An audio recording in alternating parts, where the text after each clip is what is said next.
اللهم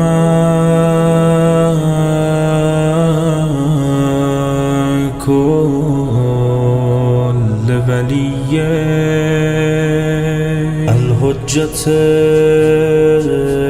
ابن الحسن۔ پھر دوسری کنز الاموال جلد 10 اور صفحہ نمبر 223، سنن ابن داؤد جلد 2 اور صفحہ نمبر 180۔ یہ لکھتے ہیں کہ وہ یہودی جو مسلمان بنے، سب مسلمان تسلیم کرتے ہیں کہ خلافت کے درمیانے میں 100 سال تک نقل حدیث رسول، یعنی کوئی ایک صحابی آپ مجلس آپ نے سنی، آپ گھر گئے اور آپ نے کہا مولانا کہہ رہے تھے کہ رسول خدا نے یہ فرمایا، یہ کہنا بھی جرم تھا۔ یعنی اگر کوئی صحابی رسول سے کوئی بات نقل کرتا اور اگر کوئی جا کر بتاتا اسے کوڑے مارے جاتے تھے۔ لیکن کچھ لوگ ایسے تھے جن کو حدیث نقل کرنے کی اجازت تھی، جن میں سے ایک کعب الاحبار ہیں۔ کعب الاحبار ایک یہودی تھا کہ ملتا ہے یہ یہودی، جب اس کو جناب عمر نے کہا کہ تم اسلام کیوں نہیں لاتے، اس نے کہا تمہارے قرآن میں آیات آئی اور خدا نے ہماری توہین کی ہے، کہ وہ گدھوں کی طرح ہے سورہ جمعہ میں، کہ انہوں نے تورات تو اٹھائی ہوئی ہے لیکن تورات سے کوئی استفادہ نہیں لیتے، جبکہ انہوں نے یعرفونہ کما یعرفون ابناہم، قرآن کہتا ہے یہ رسول کو ایسے جانتے تھے جیسے اپنے بیٹے کو جانتے ہیں، یعنی بیٹے سے زیادہ بہتر رسول کو جانتے تھے یہ نبی آئے، کیونکہ ساری پیشن گوئیاں ساری نشانیاں آئی تھی، فرق ایک تھا کہ رسول اسماعیل کے اولاد میں سے تھے اور یہ اسحاق کی اولاد میں سے تھے، یہ بھی نشانی سچی تھی وہ آل ابراہیم میں سے، لیکن اس تعصب نے یہودیت کو رسول خدا سے دور کر دیا۔ کہا یہ جا رہا تھا فلسطین، عمر نے کہا تم اسلام کیوں نہیں لاتے، اس نے کہا کہ قرآن نے توہین کی ہے۔ دوسری بات یہ کہتے تھے کیونکہ قرآن کو جبرائیل نے نازل کیا ہے، اور جبرائیل جتنی آیتیں لاتا ہے وہ جہاد کی آیتیں ہیں، وہ قتل کی آیتیں ہیں، لہٰذا ہم ملائکوں میں جبرائیل کو پسند نہیں کرتے۔ اللہ اسرافیل کے ذریعے سے آیتیں بھیجتا، جبرائیل کے ذریعے سے کیوں بھیجا ہے؟ پھر آپ قرآن کی آیت پڑھتے ہیں من کان عدوا للہ ولجبرائیل، وہ جو اللہ کا دشمن ہے، جبرائیل کا دشمن ہے، وہ اللہ کا دشمن ہے۔ تم یہ سمجھتے ہو کہ جبرائیل اپنی طرف سے لاتا ہے، اللہ کی آواز آتی ہے، نہیں نہیں، یہ وہی لاتا ہے جو پروردگار عالم اسے دیتا ہے، اور یہ صرف محمد پہ نازل نہیں ہوا، ہر نبی کے اوپر وہی لانے والا جناب جبرائیل تھا۔ یعنی جبرائیل سے بھی دشمنی تھی اور کہتے تھے ہماری توہین کی ہے، لیکن فرماتے 1 یا 2 سال کے بعد کعب الاحبار پھر واپس آتا ہے، واپس آ کر فوراً یہ اسلام لاتا ہے، فوراً مسلمان ہو جاتا ہے۔ 4 لوگ ایسے تھے جو بڑے مشہور ہیں جو یہودیوں سے مسلمان بنے، ایک کا نام کعب الاحبار ہے، یہ حوالے میں نے دیے کنز الاموال جلد 10 صفحہ نمبر 223، سنن ابن داؤد جلد 2 صفحہ نمبر 180۔ کعب الاحبار یہودی تھا، مسلمان بنا۔ ابو ہریرہ یہودی تھے، مسلمان بنے۔ وہب ابن منبہ یہودی تھا، مسلمان بنا۔ عبداللہ ابن سلام، شیعہ ان کو بڑے اچھے طریقے سے جانتے ہیں، ہمارے اوپر سب سے زیادہ جو الزام لگتا ہے وہابیت لگاتے ہیں، کہتے شیعہ کو کس نے بنایا؟ عبداللہ ابن سلام نے بنایا۔ یعنی ایک یہودی تو ان کو یاد ہے جو مسلمان بنا تھا، وہ 3 کو بھول جاتے ہیں۔ یعنی ایک یہودی یاد ہے، لیکن ابو ہریرہ کو امام ابو ہریرہ، یعنی اگر کسی نے شان میں گستاخی کر دی تو بہت کیسز آپ پہ ہو سکتے ہیں۔ اب تمام پر یعنی صحیح مسلم اور صحیح بخاری میں وہ علی ابن ابی طالب، بقول ان کے بچوں میں سب سے پہلے علی نے ایمان لایا، وہ علی ابن ابی طالب جو 55 سے لے کر آخر عمر تک رسول خدا دنیا سے جاتے ہیں اور رسول کا سر علی ابن ابی طالب کے زانوں پر ہے، اس مولا علی سے اتنی روایتیں صحیح بخاری میں نہیں ہیں جتنی روایت ہے ابو ہریرہ سے۔ اس کا ریزن تو آپ تلاش کریں، یہاں تک ایک مرتبہ جناب عائشہ کی آواز بلند ہوئی، اے ابو ہریرہ تم اتنی روایتیں نقل کرتے ہو، میں نے بھی نہیں سنی، رسول کے ساتھ تھے، حالانکہ ہم نے تم کو اکیلا رسول خدا کے ساتھ نہیں دیکھا، لیکن تم ایسی روایتیں پڑھتے ہو۔ اب ایک روایت سن لیجیے، ایک یہودی تھا جو فلسطین سے آیا، فلسطین کا ایک مقام ہے عکا، سب نے سنا ہوا ہے، عکا سے آیا اور اس نے کہا کہ ابو ہریرہ میری گرمی بہت تھی، میری پیاز جو ہے وہ خراب ہو رہی ہے، یہ بک نہیں رہی، تو جناب نے کہا اس میں کون سی بڑی بات ہے، میں پیازیں آپ کی بکوا دوں گا۔ ممبر پر گئے، انہوں نے فرمایا سمعت من حبیبی، میں نے اپنے حبیب سے، اپنی جان سے، اپنے رسول سے یہ روایت سنی ہے۔ کیا سنا ہے؟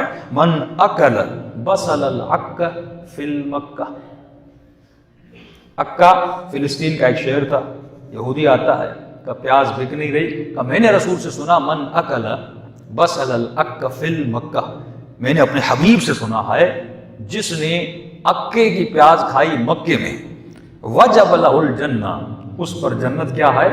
واجب ہے. اب سننا تھا. اور مسلمان تو ہے جنت کا بھوکا. کوئی کہہ دے کہ جنت واجب ہے، ایک شیعہ کو مار دو 10 جنتی، 2 کو مار دو پوری فیملی جنت میں. اب سن لیں، تحقیق کرنی نہیں ہے، سوچنا ہے ہی نہیں. یہ جو روایت جہاں سے آ رہی ہے بھائی سچ بھی ہے کہ نہیں. قرآن تو نہیں ہے نا کہ آپ قسم اٹھائیں، وہ کسی سے بھی ہو. میں اکثر کہتا ہوں آپ اس پہ بحث ہی نہ کریں کہ اہل بیت معصوم ہے. آج لوجک کا زمانہ ہے. ہم یہ کہیں گے اہل بیت معصوم ہے، وہ کہیں گے صحابہ عادل ہیں.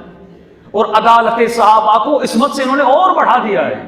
یعنی ہم جو کہتے ہیں اہل بیت 14 معصوم ہے، یعنی کبھی یہ گناہ کر نہیں سکتے، انما یرید اللہ کی آیت ہے، اس کو ماننے کے لیے تیار نہیں ہے. لیکن دوسری طرف ان کے پاس ایک قاعدہ ہے. کون سا قاعدہ؟ عدالت صحابہ.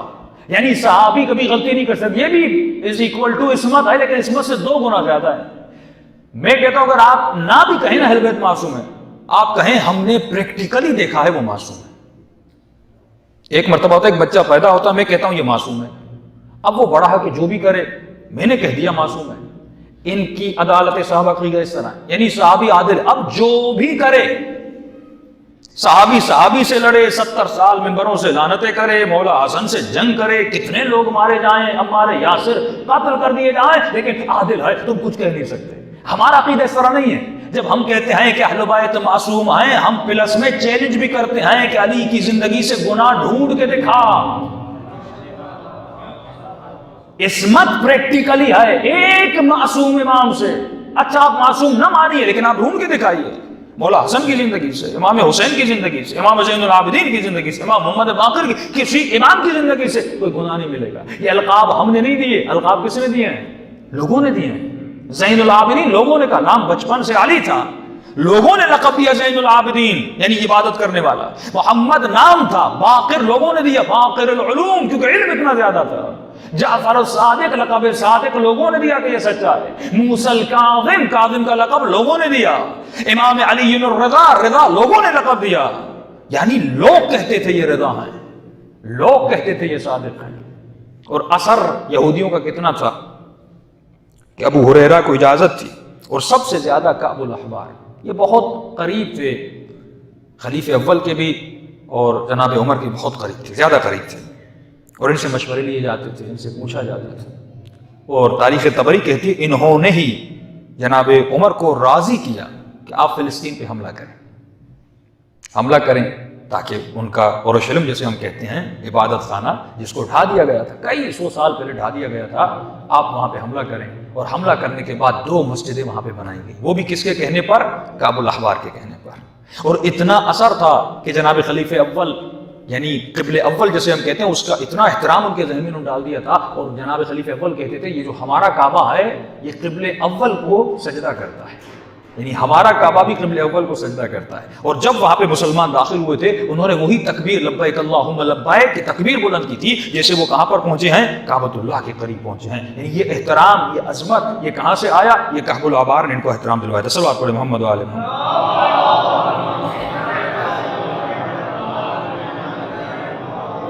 یہ ہسٹوریکل باتیں ہیں، کتابوں میں موجود ہیں. اور جب آپ سنتے ہیں کہ ان کے شاگرد کون ہیں، کعب الاحبار کا ایک شاگرد ہے ابو موسیٰ اشعری.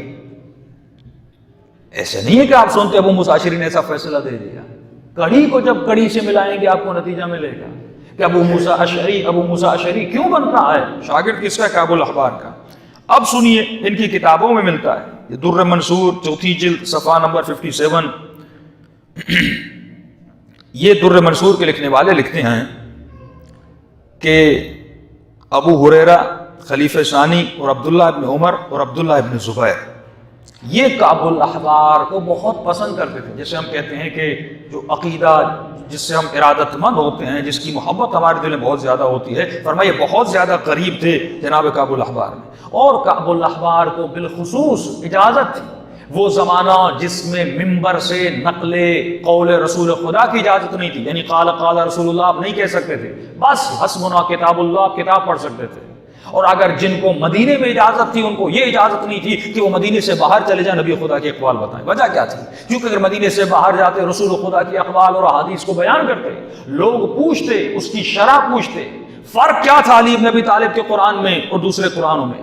یہی قرآن جو آپ کے پاس ہے یہی مولا علی کے پاس ہے. نہ ایک آیت کم تھی نہ ایک آیت زیادہ تھی. ایک فرق تھا مولا کے قرآن میں. امام نے اگر لکھا تھا الف لام میم ذالک الکتاب لا ریب فیہ ھدی للمتقین، امام نے اس کے نیچے اس کی شرح بھی لکھی تھی کہ خود صحابی کہتے ہیں کہ جب ہم پڑھتے تھے کہ یا ایھا الرسول بلغ ما انزل الیک من ربک فان لم تفعل فما بلغت رسالتہ، اور میں آگے لکھا ہوتا تھا ولایت علی بن ابی طالب. یعنی ہم اس آیت کو ایسے پڑھتے تھے بلغ ولایت علی بن ابی طالب فان لم بلغت فما بلغت رسالتہ. اگر تم نے علی کی ولایت کا اعلان کیا، خود لکھتے ہیں کہ ہم ایسے پڑھتے تھے بریکٹ میں، یہ بریکٹ میں ہوتا تھا ہم ایسے. یعنی وہ قرآن جو تشریح کے ساتھ تھا، وہ قرآن جس میں بیان کیا گیا تھا کہ رسول شأن نزول اس آیتوں کے ساتھ لکھا ہوتا تھا، لیکن اس قرآن کو ایکسیپٹ نہیں کیا گیا، کیونکہ ایکسیپٹ کیا جاتا آگے بہت سارے پرابلمز ہوتے.